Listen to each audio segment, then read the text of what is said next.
Now listen, what R P block elements. सबसे पहला आपके पास ये क्वेश्चन आता है, तो आपने कर रखा है ये already, what R P block elements, क्योंकि 11th में आपने 2 ग्रुप्स करे थे, ठीक है, पी ब्लॉक के। So all the elements in which the last electron enters in outer most P subshell, ठीक है। अगर जो इलेक्ट्रॉन है, लास्ट इलेक्ट्रॉन है, वो पी सबशेल में एंटर कर रहा है, ठीक है, देन डेफिनेटली हम उसको क्या बोलेंगे, पी ब्लॉक एलिमेंट्स कहेंगे। क्लियर।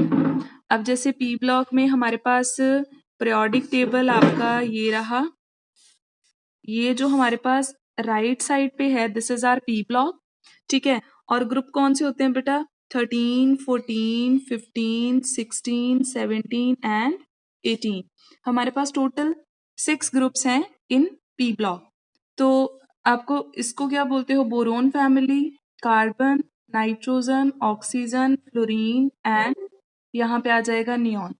तो ये रही आपकी total 6 groups, boron family and carbon family. ये आपने ऑलरेडी दोनों ग्रुप्स +1 में कर रखे हैं। 15 to 18 ग्रुप्स, ग्रुप 15, 16, 17 एंड 18, इनकी क्या प्रॉपर्टीज हैं, क्या फिजिकल केमिकल प्रॉपर्टीज हैं and certain important compounds. Okay, तो सबसे पहले बात करते हैं कि इनको पी ब्लॉक में क्यों कंसिडर करते हैं। अब जैसे यहाँ पे नाइट्रोजन हो गया, नाइट्रोजन की कॉन्फ़िगरेशन क्या होती है बच्चे, 1s2, 2s2, 2p3। तो जो नाइट्रोजन का लास्ट इलेक्ट्रॉन है वो कहाँ पे एंटर कर रहा है, पी सबशेल में। So that is why it is considered as p block element. तो जितनी भी आपके ग्रुप 15 के मेंबर्स होंगे, सबकी कॉन्फ़िगरेशन क्या होगी, s2p3। तो हम ग्रुप 15 की कॉन्फ़िगरेशन क्या पढ़ते हैं, ns2np3, ठीक है। ग्रुप 15 इज ns2np3, ये इनकी जनरल कॉन्फ़िगरेशन है। अगर हम 16 की बात करें तो ns2np4, 17 में क्या होता है, ns2np5 and group 18 is ns2np6। तो ये इनकी जनरल इलेक्ट्रॉनिक कॉन्फ़िगरेशन है ग्रुप वाइज। लेकिन अगर आपको फुल पी ब्लॉक की कॉन्फ़िगरेशन पूछी जाए, ठीक है, द जनरल इलेक्ट्रॉनिक कॉन्फ़िगरेशन, ठीक है, किसकी, पी ब्लॉक की। तो पी ब्लॉक में एस में हमेशा 2 इलेक्ट्रॉन रहेंगे ही रहेंगे, और पी में 1 से लेके 6 तक इलेक्ट्रॉन्स आ सकते हैं, ठीक है। So ns2np1 to 6। क्लियर। अब हमने बच्चा ग्रुप वाइज स्टडी करना है, nitrogen family, oxygen, fluorine and then noble gases. तो नोबल गैसेस का पार्ट सबसे छोटा है, बिकॉज आपको पता है वो ज्यादातर रिएक्ट नहीं करते हैं, कंपाउंड्स नहीं बनाते हैं, ठीक है। तो फिर मैं स्टार्ट कर रही हूँ आपका ग्रुप 15 से, ठीक है। हम कौन सा ग्रुप स्टार्ट कर रहे हैं, group 15, which is nitrogen family, ठीक है। ओके, और मोस्टली इस फैमिली के जो कंपाउंड्स होते हैं बहुत सफोकेटिंग होते हैं। यस, हाँ जी बच्चे, टेस्ट कल होगा।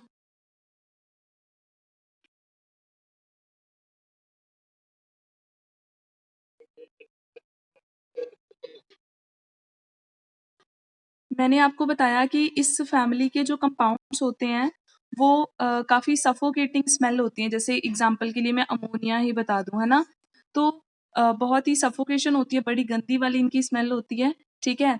तो इनकी पहचान इस वे में करी जाती है। दूसरा, इस पूरी फैमिली की कॉन्फ़िगरेशन क्या है, ns2np3।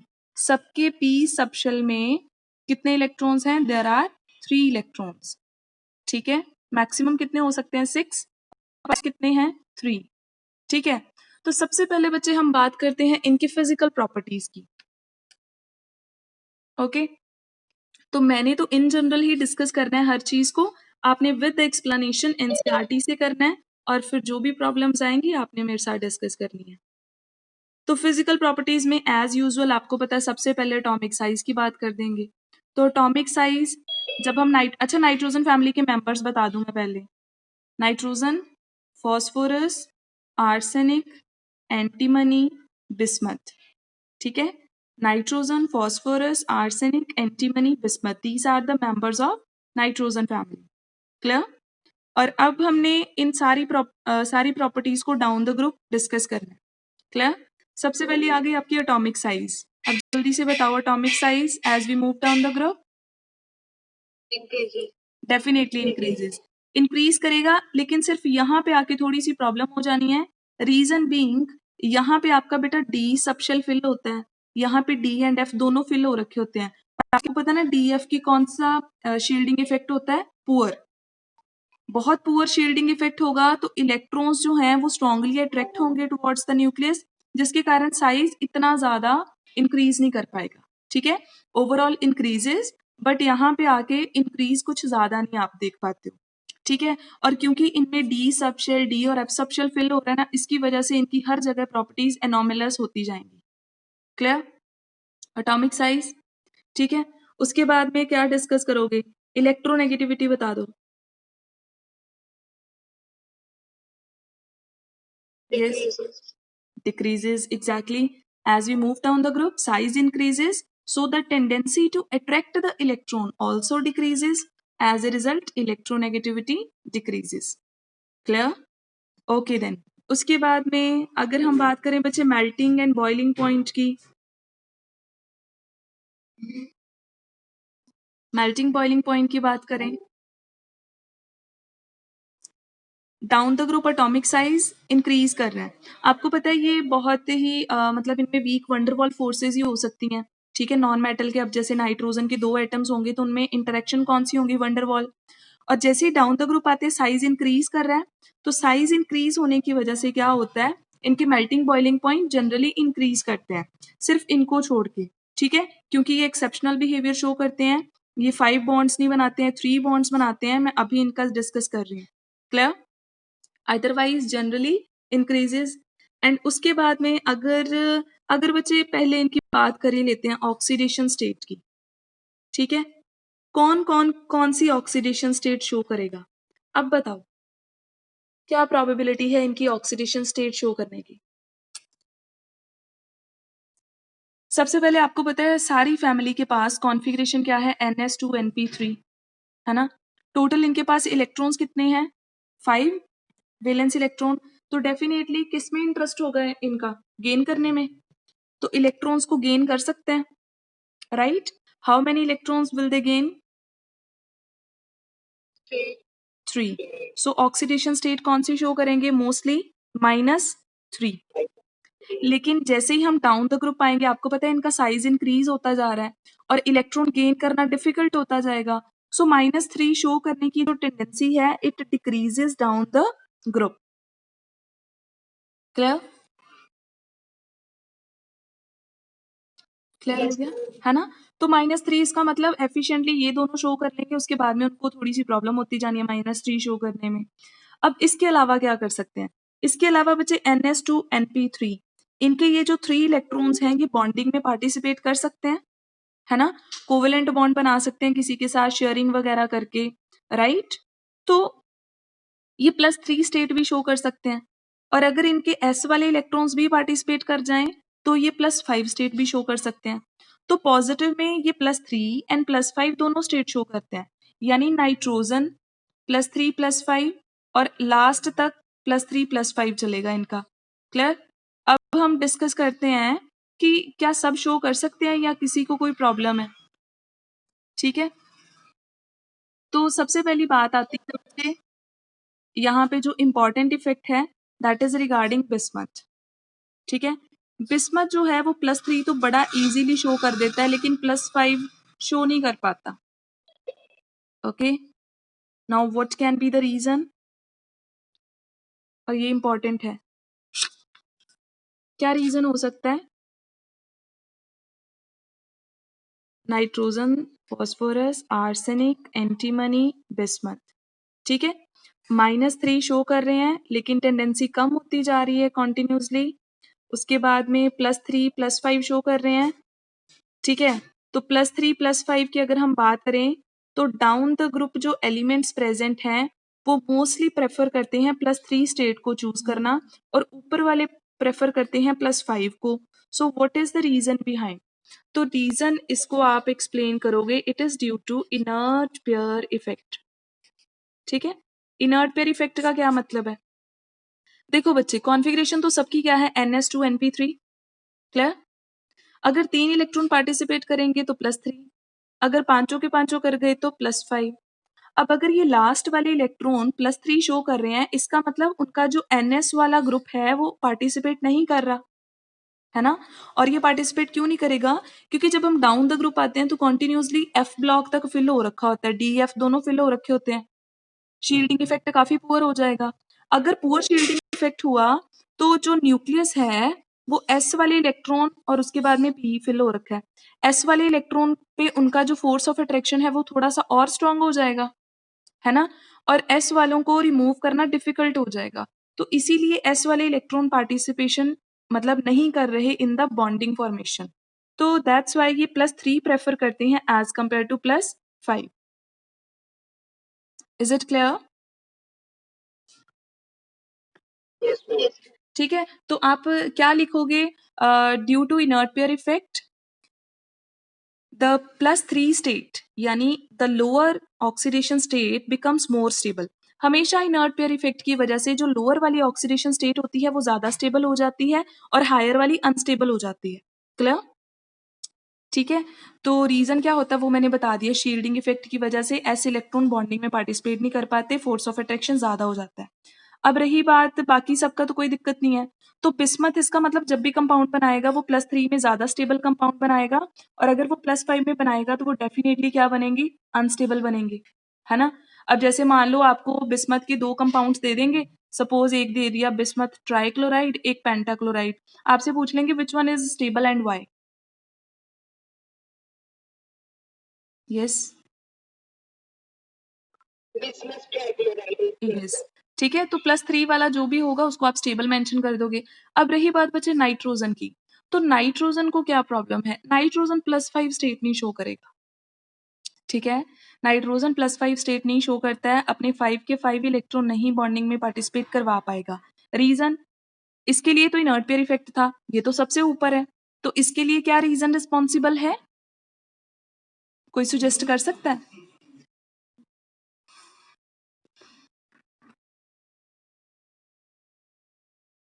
डी ऑर्बिटल है बेटा नाइट्रोजन के पास? नहीं है ना? तो जब इसने 5 बॉन्ड्स शो करनी है, 3 इलेक्ट्रॉन तो ऑलरेडी अनपेयर्ड है, शेयर कर लेगा, 3 बॉन्ड्स बना लेगा। 5 शो करने के लिए उसको अपना 1 इलेक्ट्रॉन डी में शिफ्ट करना पड़ेगा, 2d तो हमारे पास है ही नहीं, तो शेयरिंग में नहीं आ पाता। तो जिसकी वजह से ये मोस्टली क्या करता है, 3 कोवेलेंसी शो करता है, 3 बॉन्ड्स बना लेता है, 5 नहीं बना पाता। बाकी सबके पास डी ऑर्बिटल है, तो बाकी सबके सब 5 बॉन्ड्स बना लेते हैं। और रही बात आपके पास एस की, तो हार्डली ये क्या करता है, अपना इलेक्ट्रॉन पेयर फुल किसी को डोनेट कर सकता है, तो मोस्टली क्या करेगा, मैक्सिमम 4 कोवेलेंसी शो कर लेगा, 5 तक तो कभी भी नहीं जा पाएगा। क्लियर? अब जैसे आपको इसके रिलेटेड क्वेश्चन कैसे पूछ लेंगे, NCl3 exist but NCl5 does not exist, why?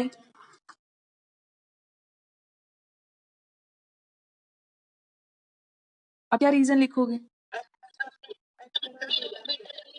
Very good, due to absence of p orbitals. और अगर यहाँ पे सेम क्वेश्चन पूछ ले then you will answer this is due to inert pair effect. तो दोनों के अलग अलग रीजंस हैं।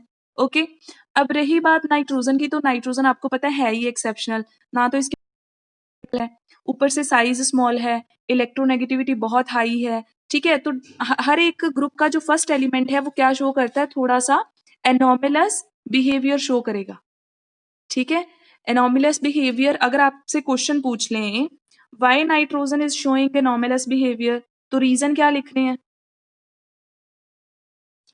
First reason due to small size, second high electronegativity, yes, and third absence of d orbitals. तो हार्डली 3-4 रीजंस हैं जो मेंशन आप कर सकते हो कि जिसकी वजह से नाइट्रोजन की प्रॉपर्टीज बाकियों से थोड़ी डिफरेंट आएंगी। अब जैसे ऑक्सीडेशन स्टेट में बाकी सब, एक मिनट, बाकी सब -3, हाँ जी,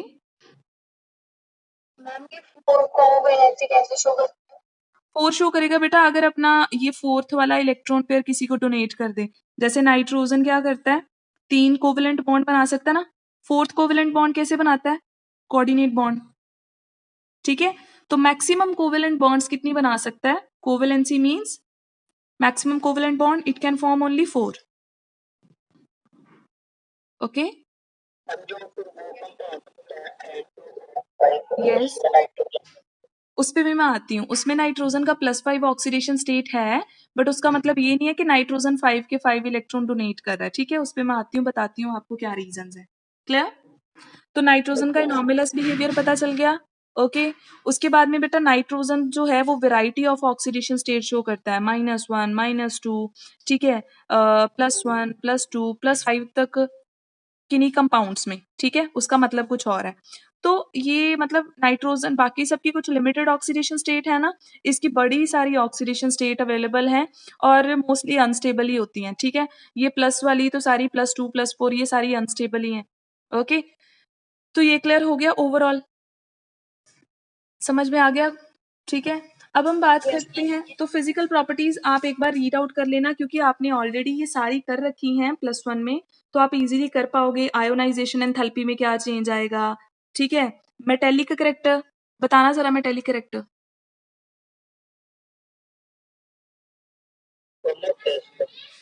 मेटेलिक कैरेक्टर इनका डिक्रीज होता है एज वी, सॉरी इंक्रीज होता है बच्चा, यस, क्योंकि साइज इंक्रीज करेगा ना, तो इलेक्ट्रॉन जो नीचे वाले हैं वो इजीली लूज कर देंगे। तो अगर ये लोग इलेक्ट्रॉन इजीली लूज करेंगे तो ये एक्ट करेंगे एज अ मेटल, ठीक है, समझ रहे हो। जो नीचे वाले एलिमेंट्स हैं वो एज ए मेटल एक्ट करेंगे, जो सबसे ऊपर वाले हैं वो as a non metal act करेंगे, और जो बिल्कुल बीच में आ जाएंगे वो क्या एक्ट करेंगे, एज अ मेटेलॉइड। अब जैसे मोस्टली बिस्मथ यहाँ पे एज ए मेटल एक्ट कर सकता है, ये दोनों मेटेलॉइड नेचर के होंगे, और सबसे ऊपर वाले क्या होंगे, नॉन मेटल। तो as we move down the group size increases, so metallic character also increases. Clear हो गया बेटा?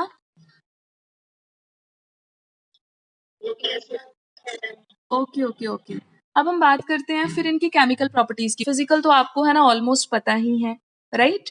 तो हम केमिकल प्रॉपर्टीज की बात करते हैं। तो केमिकल प्रॉपर्टीज में मोस्टली आप किसके साथ इनके कंपाउंड्स देखोगे, ठीक है। आपको पता है सबसे ज्यादा कंपाउंड किसी के भी हाइड्रोजन के साथ होंगे। क्या क्वेश्चन क्या है? हाँ, क्योंकि नाइट्रोजन का बिहेवियर एनॉमलस है, नाइट्रोजन हाईली इलेक्ट्रोनेगेटिव है, ठीक है, और उसके पास डी ऑर्बिटल्स भी अवेलेबल नहीं है, तो बाकी सबसे हमेशा वो डिफरेंट बिहेवियर ही शो करेगा।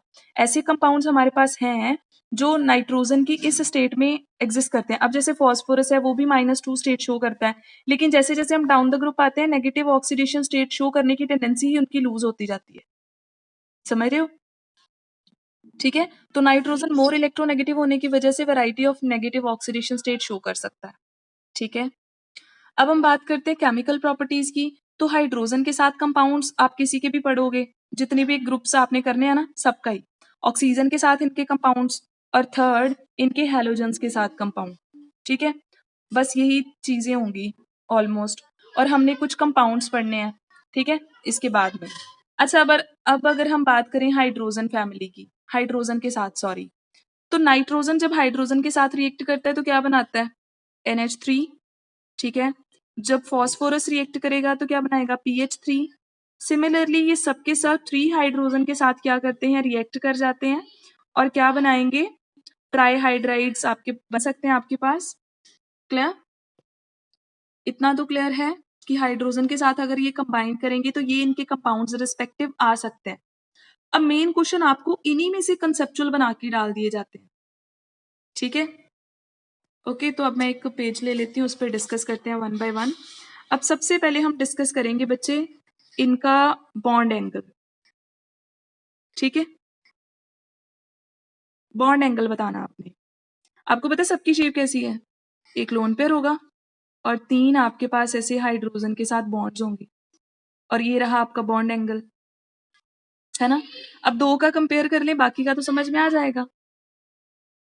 तो ये रहा आपका फॉस्फोरस, क्या लगता है किसका एंगल लार्ज होगा, किसका एंगल स्मॉल होगा? फॉस्फोरस का स्मॉल होगा, reason?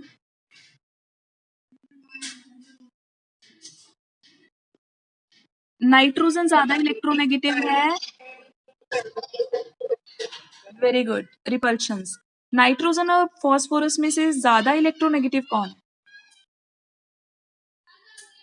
Which one is more electronegative?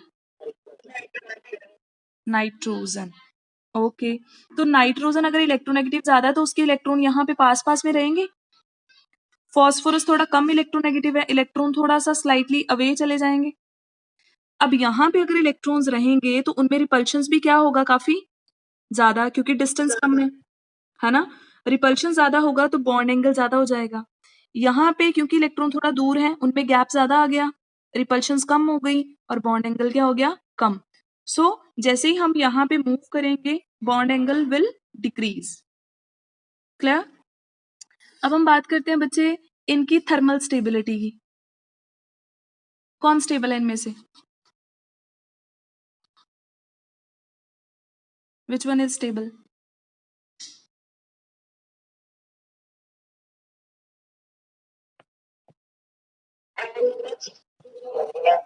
Ammonia. अब बच्चे डेफिनेटली किस पे डिपेंड करती है स्टेबिलिटी? बॉन्ड पे। एक तरफ फॉस्फोरस ने हाइड्रोजन के साथ बॉन्ड बना रखी है, एक तरफ नाइट्रोजन ने। साइज किसका लार्ज है? ये और ये दोनों कंपैरेबल साइजेस के हैं। यहाँ पे बॉन्ड क्या बनेगी? स्ट्रॉन्ग। यहाँ पे बॉन्ड क्या बनेगी? वीक। तो बॉन्ड स्ट्रॉन्ग बनेगी तो डेफिनेटली क्या होंगे? थर्मली स्टेबल होंगे। काफी हाई टेम्परेचर चाहिए होगा अगर इनकी बॉन्ड को आपने क्या करना है? ब्रेक करना है। क्लियर? क्लियर हो गया थर्मल स्टेबिलिटी का? ओके, देन उसके बाद में आप बात कर लो इनके बेसिक कैरेक्टर की। ये एज ए बेस एक्ट कर सकते हैं सबके सब। वाई? क्योंकि सबके पास क्या है? लोन पेयर है। लोन पेयर डोनेट करेंगे, एज अ बेस एक्ट करेंगे। तो दोनों में से इन सब में से अच्छा बेस कौन सा होगा? अमोनिया। और जैसे ही हम डाउन द ग्रुप जाते हैं बेसिक कैरेक्टर डिक्रीजेस। समझ गए? बेसिक कैरेक्टर कम क्यों होता है?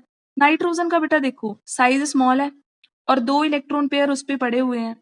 फॉस्फोरस का साइज थोड़ा लार्ज है, 2 इलेक्ट्रॉन पेयर है, सॉरी 2 इलेक्ट्रॉन्स हैं, 1 पेयर है, राइट? तो देखो इलेक्ट्रॉन इतने छोटे से साइज पे एक्यूमुलेट हो रखे हैं और यहाँ इतने बड़े साइज पे वो फैल रखे हैं। तो सबसे ज्यादा डेंसिटी किस पे होगी? Dense nitrogen. सो नाइट्रोजन का साइज स्मॉल है, इलेक्ट्रॉन्स की जो डेंसिटी है वो इसके साइज पे थोड़ी ज्यादा होती है, जिसकी वजह से there are more chances to donate the electron pair. That's why the basic character decreases as we move down the group. और रीजन क्या मेंशन करोगे? Due to decrease in the electron density. Clear? Due to decrease in the electron density.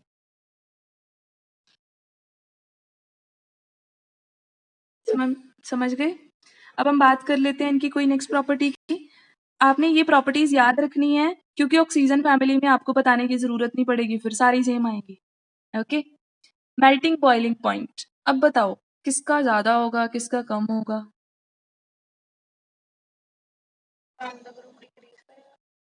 Down the group melting point decrease करेगा। गलत हो गया, increase. अच्छा बच्चे मैं एक चीज बता दूं, मेल्टिंग बॉइलिंग पॉइंट आपको पता है मॉलिक्यूलर इंटरेक्शंस पे डिपेंड करते हैं, कि मैंने आपको बहुत टाइम बता रखा है। ये अकेला है, ये हाइड्रोजन बॉन्डिंग बनाता है, पता ना सबको, क्योंकि नाइट्रोजन की इलेक्ट्रोनेगेटिविटी बहुत हाई है, so it will form hydrogen bond. Clear? और बाकी सब नहीं बनाते हैं हाइड्रोजन बॉन्डिंग, उनमें वीक वंडरवॉल फोर्सेस होती हैं। ठीक है, ये तो एक्सेप्शनल हो ही गया। आपको पता है हाइड्रोजन बॉन्डिंग सबसे स्ट्रांग है, और डेफिनेटली मेल्टिंग बॉइलिंग पॉइंट सबसे ज्यादा किसका आएगा फिर? इसी का। इसको तो पहले ही निकाल दिया हमने, है ना। अब बच्चे ये सारे, इन सब में वीक वंडरवॉल फोर्सेस हैं, और आपको पता है वंडरवॉल फोर्सेस डिपेंड करती हैं साइज पे। Larger the size, more will be the contact in the molecules and more will be the forces of interactions. Clear? तो इन सब में साइज के बेसिस पर डिसाइड करेंगे। अब आपको पता है साइज फॉस्फोरस का छोटा है, बिस्मथ का सबसे लार्ज साइज है, तो वंडरवॉल फोर्सेस सबसे ज्यादा इसमें होंगी। तो इनका ऑर्डर ये है, यानी फॉस्फीन सबसे कम मेल्टिंग बॉइलिंग शो करेगा, बाकी सब इससे ज्यादा होंगे, और अमोनिया वाला तो सबसे ज्यादा में आ जाएगा। क्लियर? इसमें हाइड्रोजन बॉन्डिंग है, इसका सबसे हाईएस्ट चला जाएगा मेल्टिंग बॉइलिंग। इन सब में कौन सी बॉन्डिंग है पहले वो डिसाइड कर लें। इनमें क्योंकि इलेक्ट्रोनेगेटिविटी बहुत कम है तो वंडरवॉल फोर्सेज आएंगी, और अगर वंडरवॉल फोर्सेज आएंगी तो वंडरवॉल फोर्सेज डिपेंड करती है साइज पे। जिसका साइज ज्यादा होगा उसकी वंडरवॉल फोर्सेज भी स्ट्रॉन्ग होती हैं और उसका मेल्टिंग बॉइलिंग पॉइंट भी हायर जाएगा। क्लियर? अब इन सब में साइज की बात करें तो आपको पता ही है बिस्मथ का साइज सबसे लार्ज आएगा, तो van der Waals forces strong and melting boiling point high. Now it's clear? ठीक है, तो मेल्टिंग बॉइलिंग का ये आ जाएगा मोस्टली इंक्रीजेस, सिर्फ अमोनिया का केस आपके पास सेपरेट आ जाएगा, ठीक है, एक्सेप्शनल में। अच्छा, अब अगर मैं बात करूं सॉल्युबिलिटी की, तो बताओगे कौन वाटर में सॉल्युबल है?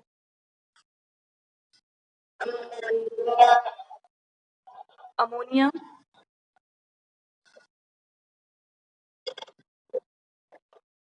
डेफिनेटली बच्चे वाटर में वही सॉल्युबल होता है जो हाइड्रोजन बॉन्डिंग बनाता है ना? तो हाइड्रोजन बॉन्डिंग सिर्फ अमोनिया फॉर्म करेगा तो वो वाटर में सॉल्युबल आएगा और बाकी सारे वाटर में सॉल्युबल नहीं होंगे। Is it clear?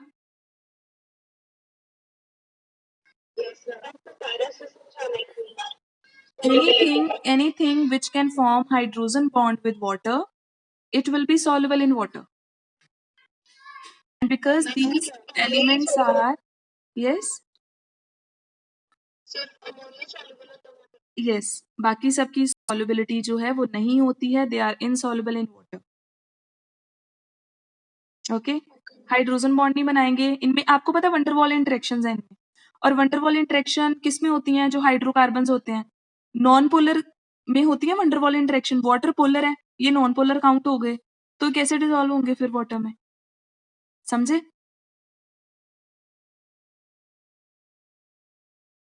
पता चल गया? अब एक इनका बता दो बच्चे, रिड्यूसिंग करेक्टर। कौन बेटर रिड्यूसिंग एजेंट है और कौन नहीं है?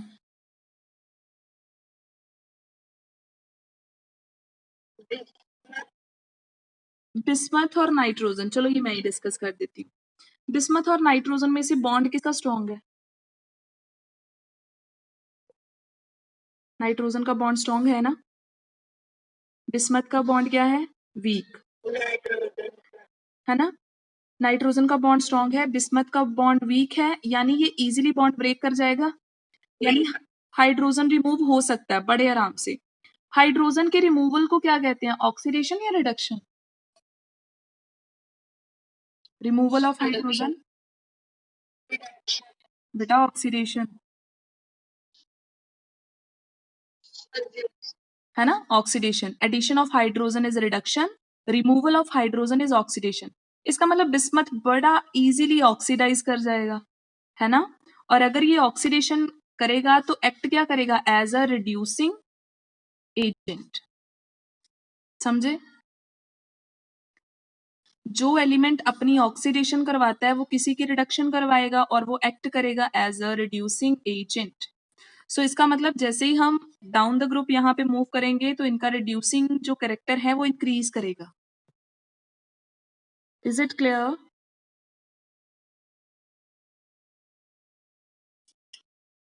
क्लियर और नॉट क्लियर? Very good. तो बेटा ये प्रॉपर्टीज सारी आपने अच्छे से याद रखनी है। रीजन बीइंग ये सारी प्रॉपर्टीज आपके पास रिपीटेडली नेक्स्ट ग्रुप्स में भी आएंगी, और सिमिलरली जैसे हमने यहाँ पे आंसर करे हैं basic character, melting boiling, thermal stability, हर एक चीज वहां पे रिपीटेड आएगी।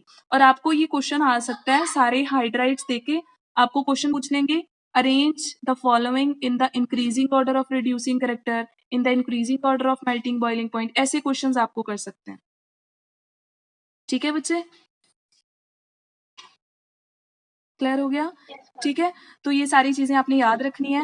अब जैसे हमने नाइट्राइड्स डिस्कस करे, सिमिलरली आपके पास ऑक्साइड्स हैं जिनका बहुत कम आने वाला है। और अगर मैं फटाफट से आपको हेलाइड्स का बता दूं, है ना, तो हेलाइड्स का आपको पता है ये ऐसे बना सकते हैं NCl3, ठीक है, PCl3, उसके बाद में आर्सेनिक, एंटीमनी, बिस्मथ, ठीक है, ये सारे क्या बना सकते हैं? अपने हेलाइड्स बना सकते हैं। क्लियर?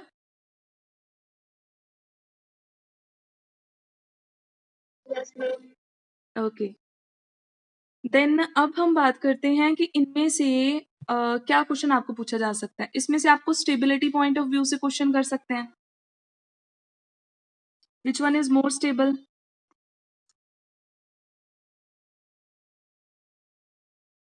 यस बेटा, which one will be more stable?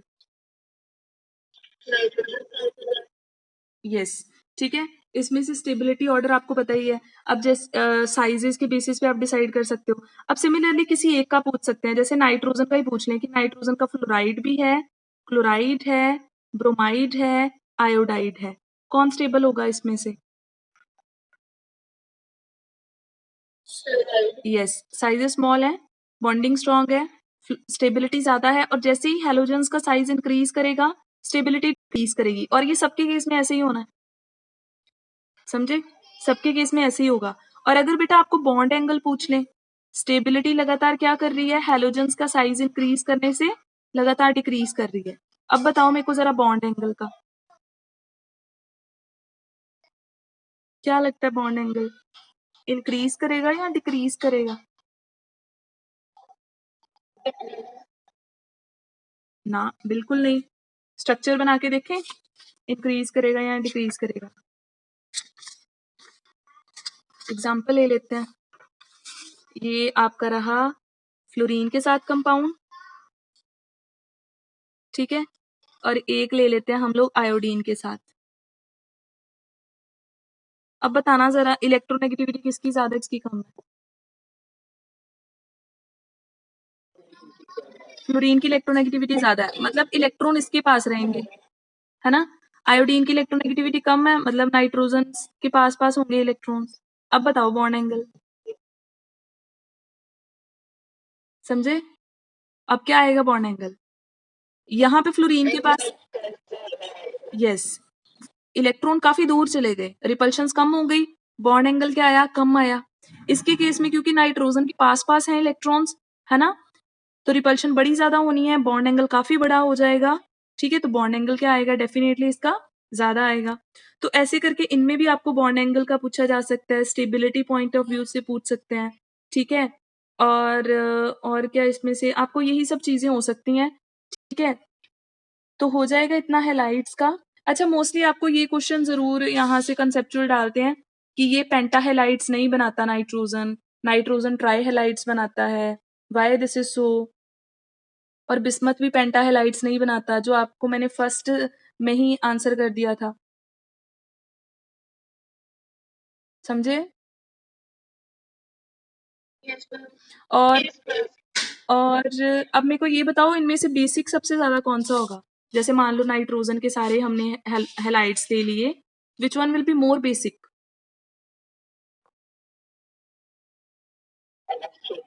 NF3 will be more basic, पक्का? बेटा सबके केस में लोन पेयर किसके पास है? नाइट्रोजन।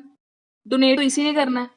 अब जरा देखो साथ वाले कैसे हैं, अच्छे हैं या इलेक्ट्रॉन खींचने वाले हैं?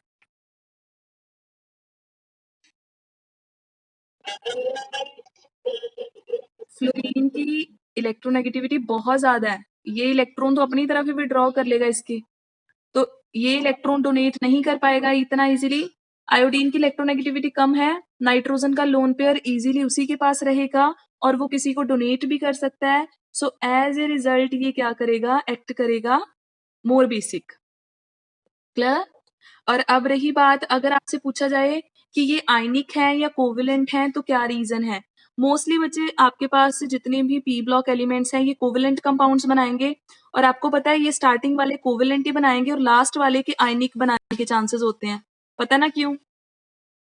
क्योंकि इसका मेटेलिक नेचर आ जाता है ना लास्ट वाले एलिमेंट का, ठीक है। तो लास्ट में आते टाइम आयनिक कंपाउंड्स बनाने की टेंडेंसी आ सकती है, अदरवाइज ऊपर वाले सारे क्या करेंगे, कोवेलेंट कंपाउंड्स ही बनाएंगे।